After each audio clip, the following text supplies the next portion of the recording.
سے نکال کے دکھاؤ. عالم ارواح میں میں نے جناب ابراہیم کی بارگاہ میں عرض کی سرکار ذرا خیال کرنا ایک مشیت گر ایسا بھی آنے والا ہے جو ڈوبے ہوئے سورج کو واپس پلٹا کے دکھائے گا. صلوات پڑھیے گا مل کے بآواز بلند.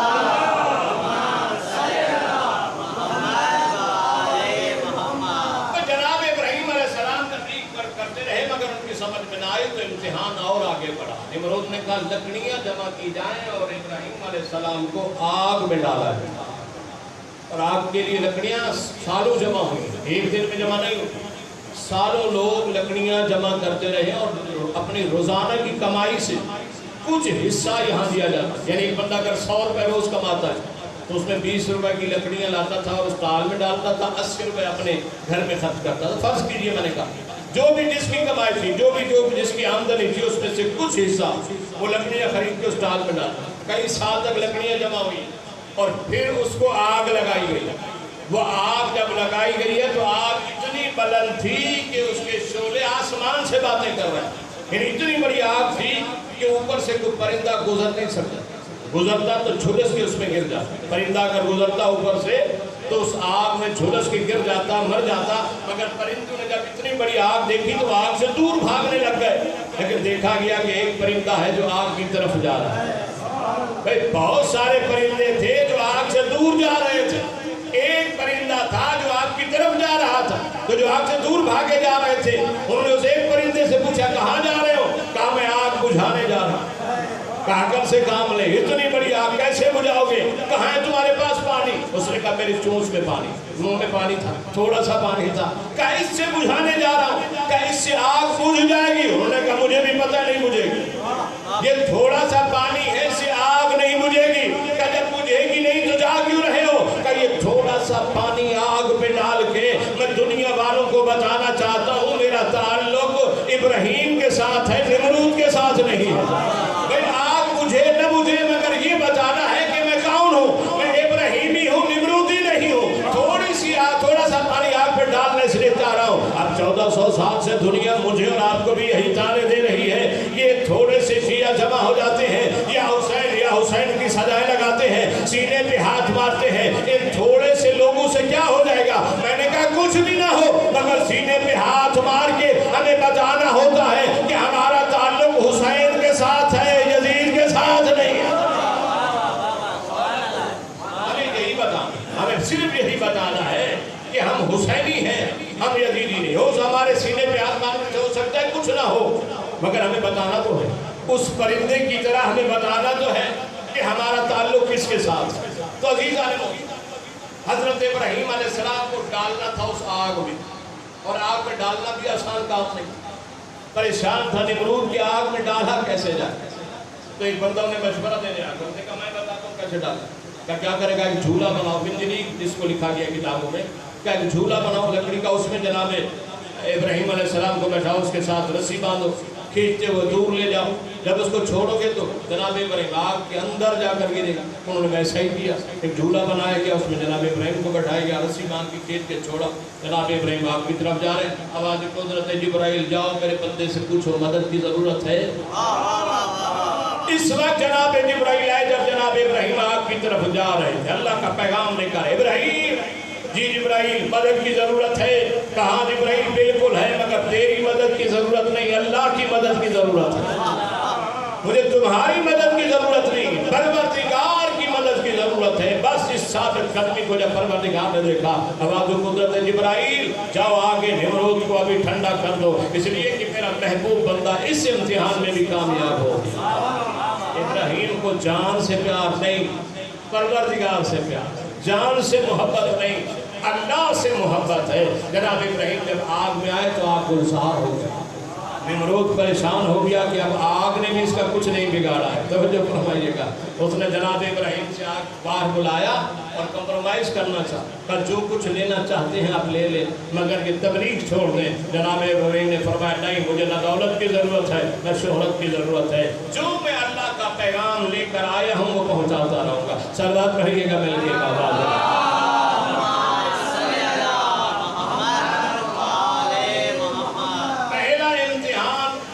مال کا امتحان, مال کے بعد سخت امتحان جان کا امتحان، اور جان سے بھی سخت امتحان ہوتا ہے اولاد کا امتحان۔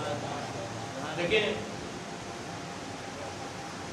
مال پر مصیبت آئے بندہ مال قربان کرتا ہے، مال سے بڑی محبت ہے، لیکن مصیبت آ جائے تو پھر مال سے نہیں، پھر جان سے زیادہ محبت ہے۔ دیکھتے ہیں کہ ڈکیتی پڑ جائے کہ کچھ ہو جائے، بندے مال چھوڑ دیتے زندگی بچا لیں، اس کا مطلب ہے مال سے محبت تھی مگر جان سے زیادہ تھی۔ لیکن دونوں چیزوں میں اولاد ایسی چیز ہے کہ اگر اولاد میں مصیبت آ جائے بندہ مال بھی قربان کر دیتا ہے، اور جان کی ضرورت پڑے تو جان بھی قربان کر دیتا ہے۔ اور یہ بڑا سخت امتحان، یعنی اولاد کا امتحان بڑا سخت امتحان۔ اور اللہ نے جناب ابراہیم سے یہ تینوں امتحان لیے۔ پہلے امتحان میں بھی ابراہیم علیہ السلام کامیاب ہو گئے، دوسرے امتحان میں جان والے امتحان میں بھی سرکار ابراہیم کامیاب ہو گئے۔ اب اللہ لینا چاہتا ہے تیسرا امتحان، اور تیسرا امتحان ہے اولاد کا امتحان۔ ابراہیم کو اولاد سے پیار ہے، یہ پروردگار سے پیار۔ جناب ابراہیم علیہ السلام نے خواب میں دیکھا کہ میں اپنے بیٹے کو ذبح کر رہا ہوں، بلایا جناب اسماعیل کو، بیٹا میں نے خواب دیکھا ہے کہ میں تجھے ذبح کر رہا ہوں۔ کہا بابا افعل ما تؤمر، بابا جو آپ نے دیکھا ہے نا آپ کر گزریے، انشاءاللہ آپ مجھے صابرین میں سے پائیں گے۔ توجہ فرمائے گا، صابرین میں سے پائیں گے، یعنی صابرین کہا ہے، شاکرین نہیں کہا۔ توجہ فرمائے گا، بھئی صبر اور چیز ہوتی ہے، شکر اور چیز ہوتا ہے۔ صبر ہوتا ہے مصیبت پر، شکر ہوتا ہے نعمت کے ملنے پر۔ بھئی خدا نہ خاصہ اگر کسی کا جوان بیٹا مر جائے تو آپ جب تعزیت کے لیے آتے ہیں تو کیا کہتے ہیں کہ صبر کرو، مصیبت ہے اس پہ صبر کرو، آزمائش ہے صبر کرو۔ لیکن اگر اللہ کسی کو بیٹا عطا فرمائے تو آپ جا کر کہتے ہیں اللہ کا شکر ادا کرو، یعنی آپ نعمت ملی، نعمت ملے تو شکر ہوتا، اور اگر مصیبت آئے تو اس پر صبر ہوتا۔ جناب ابراہیم علیہ السلام نے کیا کہا کہ میں تمہیں خواب میں دیکھا میں ذبح کر رہا ہوں، تو جناب اسماعیل نے کیا کہا بابا آپ جو نے جو کچھ دیکھا ہے وہ کر گزری ہے، انشاءاللہ آپ مجھے صابرین میں سے پائیں گے، یعنی صبر کرنے والا پائیں گے، شکر کرنے والا نہیں پائیں گے۔ آؤ تاریخ کا ایک دریچہ اور بھی دیکھتے ہیں، ہجرت کی رات ہے، پیغمبر اسلام علی سے کہہ رہے ہیں یا علی میرے بستر پہ سو جائیے۔ جناب علی فرماتے ہیں اللہ کے نبی میرے سو جانے سے آپ کی جان کو تو خطرہ نہیں، علی فرماتے ہیں میرے سو جانے سے آپ کی جان کو تو خطرہ نہیں، نبی فرماتے ہیں یا علی میری جان کو تو خطرہ نہیں مگر تیری جان کو خطرہ ہو سکتا ہے، تیری جان جا سکتی ہے۔ علی نے فرمایا اگر میری جان چلی گئی تو میں اس اللہ کا شکر ادا کروں گا، میں اس اللہ کا شکر ادا کروں گا۔ جان اسماعیل علیہ السلام بھی قربان کر رہے ہیں، جان علی علیہ السلام بھی کر رہے ہیں، اسماعیل مصیبت سمجھ کے کر رہے ہیں، علی نعمت سمجھ کے کر رہے ہیں۔ سلوات پڑھیے گا مل کے بابا۔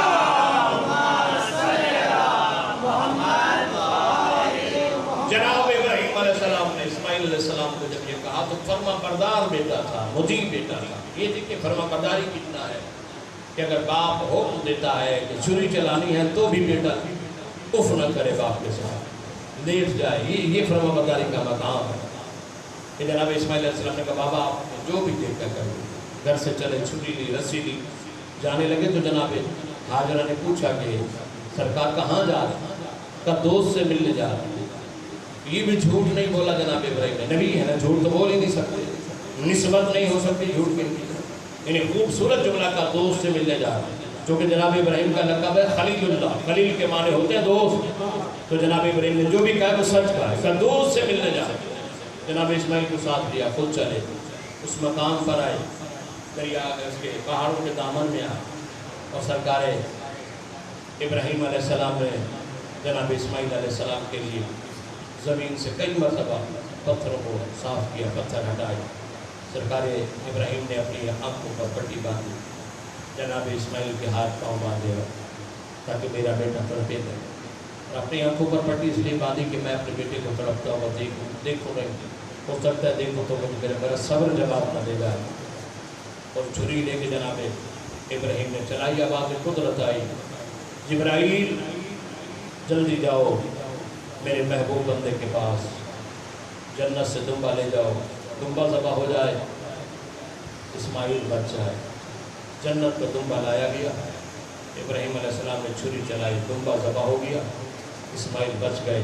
جناب ابراہیم نے آنکھوں سے پٹی ہٹائی تو دیکھا جناب اسماعیل سامنے کھڑے ہیں، زاروں قطار ہوئے، میرا اللہ کیا میں اپنے امتحان میں فیل ہو گیا ہوں؟ ہماری قدرت نہیں ابراہیم تو کامیاب ہو گیا، لیکن ابراہیم جیسی قربانی ہم چاہتے تھے ویسی نہیں ہوئی ہے، ہم نے اس قربانی کو ذبح عظیم میں بدل دیا ہے۔ سر آ کر دیکھنا، تیری نسل سے لے کے، لیکن آ کر دیکھنا تو صحیح کہ قربانیاں دی کیسے جاتی تھیں۔ ابراہیم تو اپنے بیٹے کو اس کی ماں سے چھپا کر لے کر آیا ہے، ذرا کربلا میں آ کر دیکھنا تو صحیح کہ مائیں اپنے بیٹوں کو سجا کے کیسے بھیجیں۔ اجرکم من اللہ۔ بس عزیزوں، کیونکہ ماں کے سارے ثواب کی مجلس ہے، اور ماں خدا بد کریم کی عظیم نعمت ہوتی ہے، ماں اللہ کا عظیم احسان ہوتا ہے۔ اللہ کے نبی چونکہ باپ کو باپ بھی نہیں کہہ سکے، پیغمبر اسلام کے دنیا میں آنے سے پہلے جناب عبداللہ کا وصال ہو گیا، اور ماں کو بھی ماں کہنے کا زیادہ وقت نہیں ملا، 5-6 سال کے تھے تو ماں بھی چلی گئی، تو نہ ماں کا پیار ملا نہ باپ کی شفقت ملی۔ تو اللہ کے نبی اپنی بیٹی کو ماں کہہ کر پکارتے تھے، الفاطمہ تو ام ابیہا، کہ فاطمہ تو مجھ محمد کی ماں ہے۔ اور صرف ماں کہتے نہیں تھے، جب کبھی بھی سیدہ سامنے آتی تھی اللہ کے نبی مسند چھوڑ کے کھڑے ہو جاتے تھے، جب تک بطول کھڑی رہتی نبی کھڑے رہتے۔ اکثر سیدہ کہا کرتی تھی، بابا آپ میرے استقبال کے لیے کھڑے نہ ہوا کریں، بابا مجھ پہ واجب ہے میں آپ کی تعظیم کروں، بابا مجھ پہ واجب ہے میں آپ کی عزت کروں۔ نہیں بیٹا، میں اپنی مرضی سے کھڑا نہیں ہوتا، میرا بیٹا جب تو میرے سامنے آتی ہے اللہ کی طرف سے حکم آتا ہے، میرا حبیب کھڑے ہو کے استقبال کر، میری کنیز خاص آ رہی ہے۔ جب تک بطول کھڑی رہتی نبی کھڑے رہتے۔ وزادار ماتمیوں، جس زہرا کے آنے کے بعد محمد جیسے نبی کھڑے ہو جاتے تھے، بابا کے جانے کے بعد مسلمانوں کے دربار میں 3.5 گھنٹے تک کھڑی رہی ہے۔ کسی مسلمان نے نہیں کہا زہرا بیٹھ جا تو تھک گئی ہوگی۔ 3.5 گھنٹے بعد واپس آئی ہے، مصلی عبادت پہ بیٹھی ہے، سگی بیٹی زینب پہچان نہیں سکی، قریب آ کر کہتی ہے ضعیفہ یہ میری ماں کا مصلی ہے، میں تجھے اور مصلی بچھا دیتی۔ جناب زہرا کی چیخیں نکل گئی، رو کر کہتی ہے زینب تو نے مجھے پہچانا نہیں، میں تیری اجڑی ماں زہرا۔ اماں تھوڑی دیر میں اتنا تبدیلی، ہاں زینب دربار سے خالی واپس آ گئی۔ اماں کیا ہوا؟ حق نہیں ملا۔ اماں آپ کوئی غریب تو نہیں، اماں آپ امیر باپ کی امیر بیٹی ہیں، اماں حق نہیں ملا تو کیا ہوا؟ کہ زینب اس لیے نہیں رو رہی کہ مجھے حق کیوں نہیں ملا، اماں رو کیوں رہی ہو؟ کہ رو اس لیے رہی ہوں جو دربار کا منظر دیکھ کر آئی ہو۔ زینب میں بھی دربار گئی ہوں، تو بھی دربار جا۔ زینب میرے اور تیرے دربار جانے میں بڑا فرق ہوگا، تو دربار گئی تیرے سر پہ چادر تھی، زینب میں دربار گئی میرے سر پہ چادر تھی، جب تو جائے گی تیرے سر پہ چادر نہیں ہوگی۔ زینب میں دربار گئی لوگ شراب نہیں پی رہے تھے، جب تو جائے گی لوگ شراب پی رہے ہوں گے۔ ہر کوئی کہہ رہا ہوگا پتھر مارو باغی کی بہنیں آ گئی۔ بابا کے بعد 75 یا 95 دن زہرا زندہ رہی ہے۔ ان 75 یا 95 دنوں میں سیدہ کھڑے ہو کے نماز نہیں پڑھ سکتی تھی۔ مسلمانوں نے علی کو دربار بلایا، یا علی زہرا کے رونے کا وقت مقرر کرو، دن میں روئے یا رات میں روئے، زہرا روتی ہے ہمارا سکون برباد ہوتا ہے۔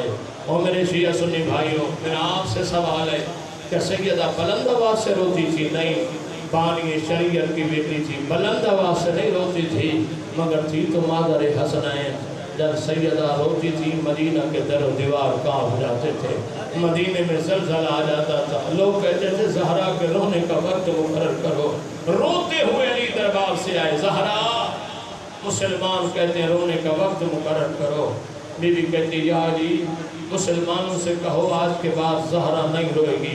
کیوں زہرا؟ بی بی فرماتی یا علی یہ جو رات گزری ہے، تھوڑی دیر میری آنکھ لگ گئی تھی، میں نے خواب میں بابا کو دیکھا ہے، میرے بابا کے سر کے بال کھلے ہوئے تھے، ریش مبارک آنسوں سے تر تھی، مجھے سینے سے لگا کر کہتے تھے زہرا بس تو آج کی رات کی مہمان ہے، یا علی آج کے بعد میں زندہ رہوں گی نہ رہوں گی، یا علی میری وصیت سنے، مجھے آپ غسل دینا، آپ کفن دینا، یا علی رات کے اندھیرے میں میرا جنازہ اٹھانا، یا علی وہ لوگ میری نماز جنازہ میں نہ آئے جنہوں نے میرا محسن شہید کیا۔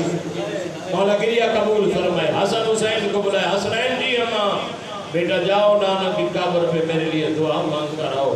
دونوں شہزادوں نے تجدید وضو کیا، نانا کی قبر پہ آئے، چھوٹے چھوٹے امامے اتار کے نانا کی قبر پہ رکھے، چھوٹے چھوٹے ہاتھ بلند کر کے دعا مانگ رہے ہیں۔ نانا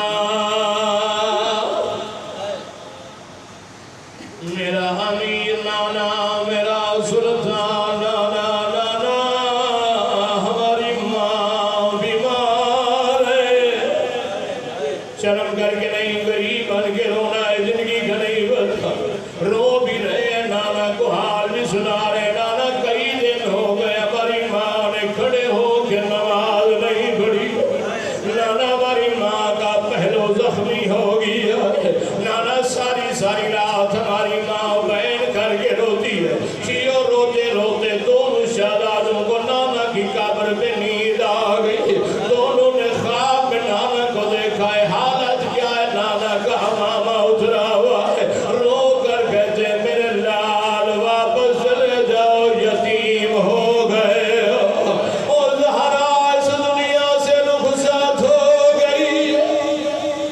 اجرکم اللہ، مولا گریہ قبول فرمائے، دعا مانگا کرو، دعا مانگا کرو، کسی بیٹے کو ماں کی موت کی خبر نہ ملے۔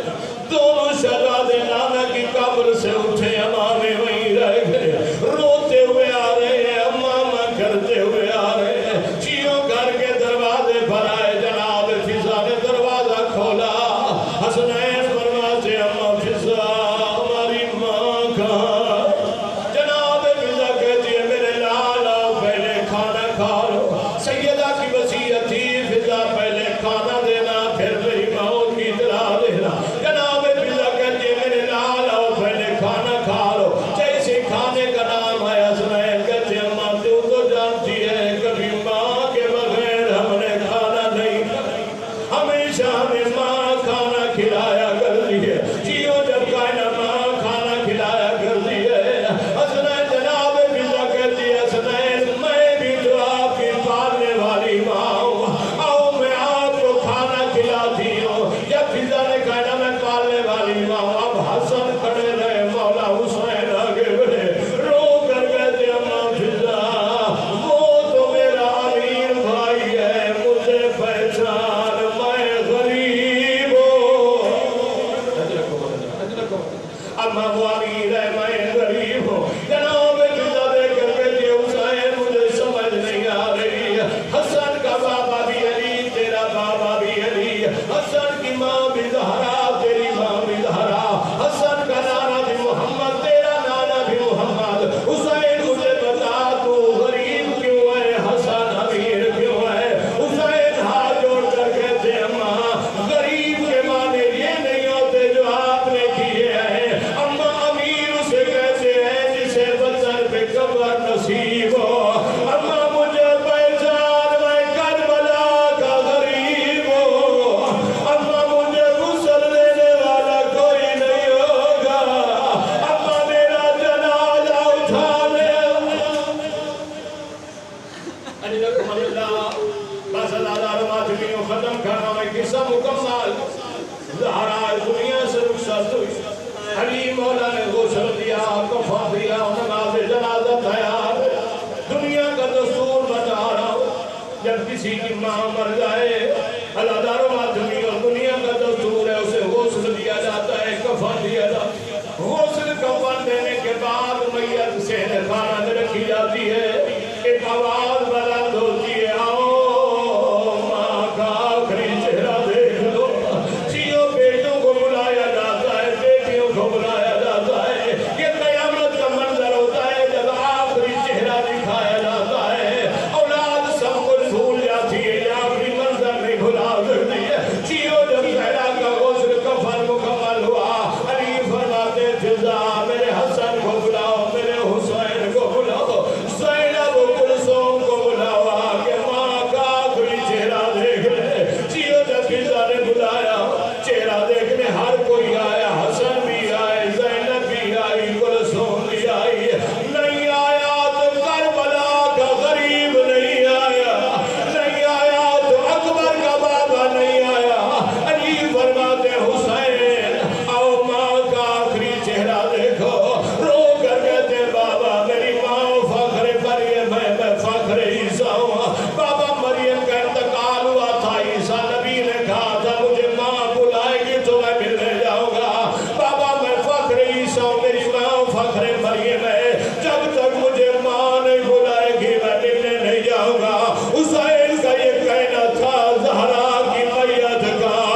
نے آ کے ماں کے گلے میں بیٹھ ڈالی، زہرا نے حسین کے گلے میں بیٹھ ڈالی، اب علی بھی رو رہے، حسن بھی رو رہے، زینب کلثوم بھی رو رہی ہے، یہ ہاتھ بے غیبی کی آواز ہے، یا علی جلدی کر حسین کو ماں سے جدا کر، حسین کا رونا آسمانی مخلوق سے برداشت نہیں ہو رہا، آسمان پہ ملائکہ نے عبادت چھوڑ دی ہے، روتے ہوئے علی آگے بڑھے، زینب بیٹی میرے قریب آ، ایک بازو حسین کا تو پکڑ کو میں پکڑتا ہوں، ایک طرف سے جناب زینب نے پکڑا، ایک طرف سے علی نے حسین کو پکڑا، ماں اسے جدا کیا، میں کہتا ہوں مولا حسین تو خوش نصیب ہے، تجھے ماں سے جدا کرنے والا ایک باپ علی ہے، ایک بہن زینب ہے، اور میں قربان تیری بیٹی سکینہ کا، جب کربلا کا میدان تھا، سمر سماج سے مارتا تھا،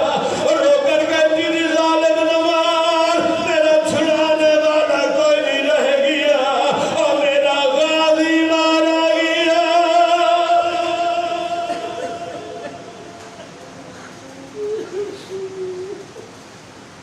سيعلم الذين ظلموا اس قریب سیراب کو قبول فرما، عمل صالح کی توفیق عطا فرما، حاضرین کا گریہ ماتم و زدائی قبول فرما، اس مجلس کا سوا محمد شمیم بانوں کے روح حسان فرما، مرحوموں کے درجات بلند فرما، مرحوموں کی قبر کو روشن و منور فرما، صفات سے اہل بیت سے اتحاد نصیب فرما، ایک مرتبہ سورہ الحمد، ایک مرتبہ سورہ اخلاص، مرحوموں کے روح کو جملہ مومنین مرحومین کو اپنے اپنے مرحومین کو شہداء کو ارشاد فرمائے، رحم اللہ من کان الفاتحہ۔